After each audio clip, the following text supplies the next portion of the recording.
You know, for the last 5 months or so, our Steve McGehee has joined us at 5 from all over the country, of course. Yeah, he is home now for a few months at least. Okay, so you wrapped up your season 8 with the team. It's hard to believe it's been Crazy. 8 years following the Thunder home and away, but it was a great year. And it was an unexpected year because with Chet Holmgren being hurt, their second pick in last summer's draft, you're not sure if this team was going to, kind of hold back a little bit or they're going to go for it. And they just played their guys, and they have some great players. They ended up with 40 wins, and there's some great finishes this year with the Thunder, and it was probably 1/3 of the way into the season when you start to realize this team's going to be pretty good. They win on a Sunday afternoon here against the New York Knicks, and they should have won in front of Selena Gomez. She was just amazed by the Thunder. They should have won the next night in Boston, but on this same road trip here, they need a 3 to win the game. Shea, step back 3, swish, they beat the Wizards.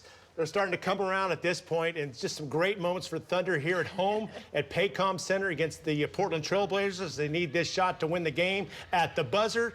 Nothing but net, and Shea just had an incredible year. He's going to be All-NBA, potentially first team. And another highlight for me was the LeBron James game where he sets the NBA scoring record against the Thunder right there. But the Thunder ended up winning that game, and that was another reason why you led to believe that this team is better than expected, because that was a playoff-type atmosphere. Just on the road, kind of behind the scenes with the guys here in Portland, Oregon.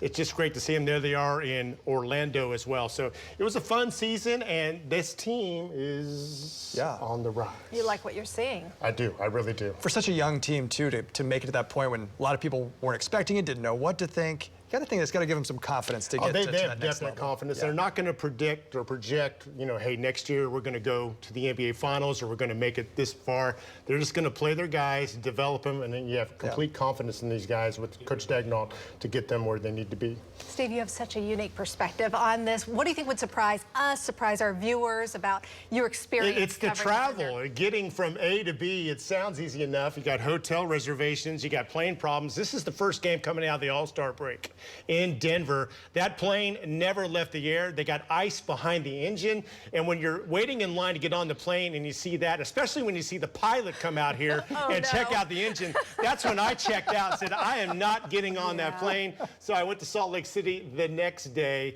and made it just fine. And some of the views you get, this is landing near Orlando. I can't even remember where that is. Some of the great views, that's, of course, New York City. So great views there. The travel is incredible. And, of course, after every game on the road, I take a picture of the arena, kind of like a bye-bye, and I put that on Twitter. So it's a lot of fun.